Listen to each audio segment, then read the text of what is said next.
अस्सलाम वालेकुम।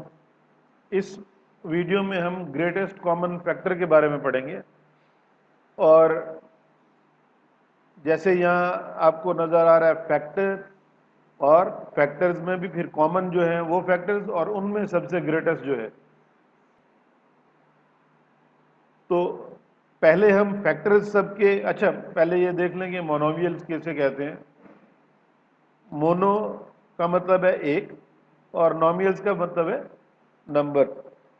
तो नॉमियल का नंबर मतलब है, मोनो का मतलब एक है, तो एक नंबर की बात हो रही है। 5 एक नंबर है, 10 एक नंबर है, 20 एक नंबर है, तो इनको हम मोनोमियल भी कह सकते हैं। अच्छा, इसके इनके पहले फैक्टर्स ढूंढने, 5 के फैक्टर्स कितने हैं वो हमें पता है। अगर प्राइम फैक्टर्स की बात करते हैं हम, तो 5 में सिर्फ एक प्राइम फैक्टर है, वो खुद 5 है। ठीक है। 10 में हम कह सकते हैं 5 और 2 ये दो फैक्टर हैं। ये हमने फैक्टर्स किस तरह करने हैं, प्राइम फैक्टराइजेशन पिछली वीडियो में देखें, और यानी प्राइम फैक्टराइजेशन वाले लेसन में हम सीख चुके हैं।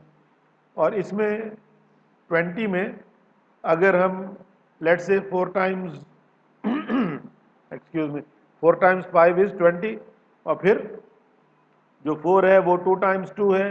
अब हमारे पास सारे प्राइम्स आ गए, तो हम लिख सकते हैं 5, 2 और 2, ये फैक्टर्स हैं। तो फैक्टर्स वाला काम हो गया। अब इनमें कॉमन कौन सा है? कॉमन ये, अगर हम 5 लें तो यहाँ भी वो 5 मौजूद है और यहाँ भी वो 5 मौजूद है। इसके अलावा यहाँ जो 2 10 में और 20 के फैक्टर्स में मौजूद है, यहाँ 5 के फैक्टर्स में नहीं है, तो इसको हम नहीं लेंगे। ये वाला जो 2 है, ये भी यहाँ 10 में और 5 में एक्स्ट्रा 2 नहीं है, तो ये वाला भी हम नहीं लेंगे। तो कॉमन सिर्फ ये एक 5 है। जब है ही एक ये 5 कॉमन, तो उसमें ग्रेटेस्ट भी वही खुद ही है। तो हम कह सकते हैं कि जो 10, ये 5, 10 और 20 है, इनका ग्रेटेस्ट कॉमन फैक्टर क्या है? 5। यहां जब हम, अच्छा इधर मैं एक लाइन लगा देता हूं।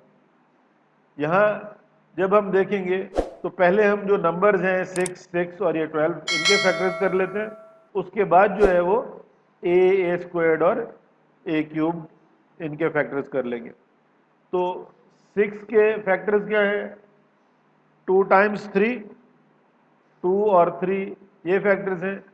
यहाँ भी 6 है, तो 2 और 3 ये फैक्टर्स हैं। यहाँ 12 को अगर हम देखें, 4 टाइम्स 3 इज 12, फिर 4 प्राइम नहीं है, तो 2 टाइम्स 2 है, तो यहाँ 2 फैक्टर है, एक और 2 फैक्टर है और 3 फैक्टर है। अब यहाँ पे ये ए है और यहाँ पे 2 ए है, तो ए एक दफ़ा और दूसरी दफ़ा लिखेंगे। और यहाँ ए क्यूब्ड है, मतलब ए, एक और एक तीसरा ए। अब हमने फैक्टर्स कर लिए इनके, यानी इन सब का ब्रेकडाउन यही है, 6a, 6a स्क्वायर्ड और 12a क्यूब का। इनमें अब हम देखेंगे कि कॉमन कौन से है। ये वाला 2 सब में कॉमन है, ये 2, और फिर यहाँ ये 2 आएगा और यहाँ ये भी 2 आएगा। फिर ये वाला 3 भी सब में कॉमन है, ये 3 हो गया और ये 3 यहाँ पे और ये 3 यहाँ पे। अब यहाँ देख रहे हैं आप, ये वाला जो 2 है 12 का फैक्टर्स में, ये यहाँ पे कहीं मौजूद नहीं है, इसलिए हम इसको कॉमन में नहीं ले सकते। कॉमन का मतलब तीनों में वो होना चाहिए। और फिर ए में जो, अच्छा पहले ये जो 2 है कॉमन, इसको यहाँ पुल आउट कर लेते हैं।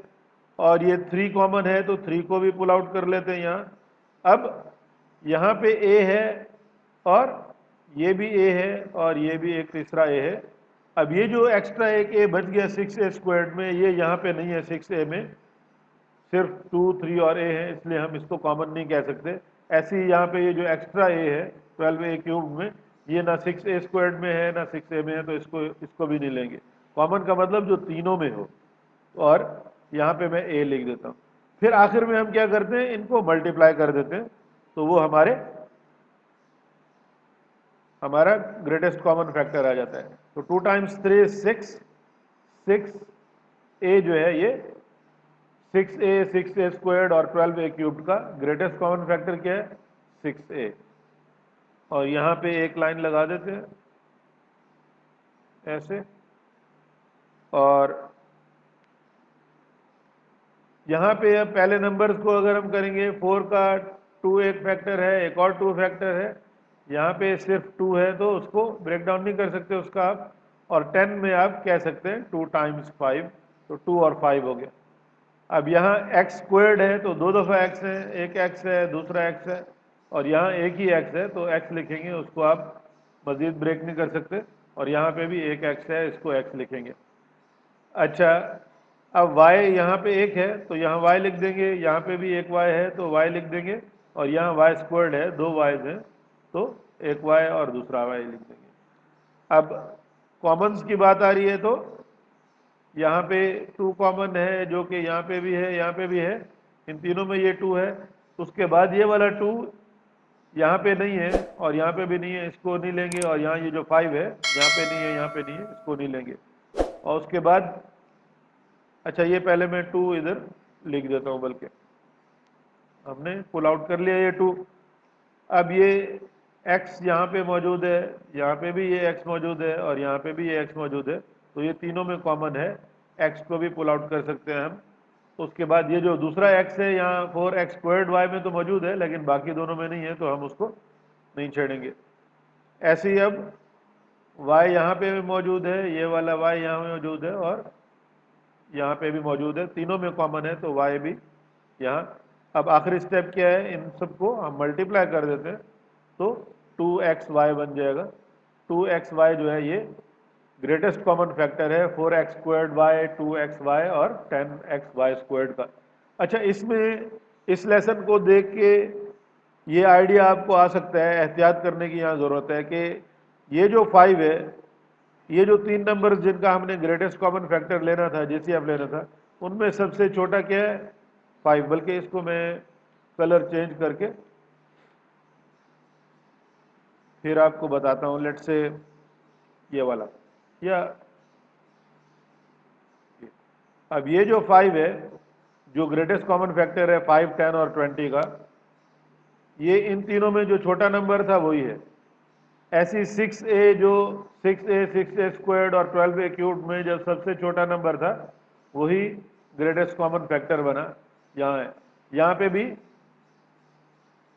पे भी 2xy जो है, इन सब में जो छोटा था 2xy यहाँ वो बना।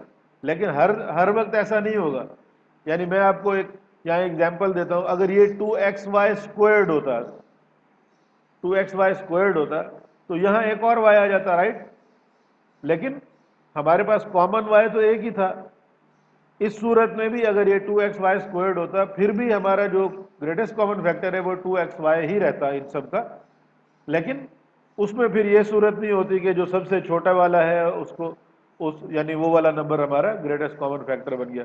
तो तरीका सिर्फ यही है कि आप कॉमन फैक्टर्स, यानी बाद में तो आप देख के भी बता देंगे प्रैक्टिस के बाद कि अच्छा ये जीसीएफ है इन 2 नंबर्स का या 3 नंबर्स का, लेकिन सीखने के लिए तरीका यही है कि जो नंबर्स हैं उनके प्राइम फैक्टर्स बनाएं और उनको उनमें जो कॉमन है वो पुल आउट करके उनको आपस में मल्टीप्लाई कर दें।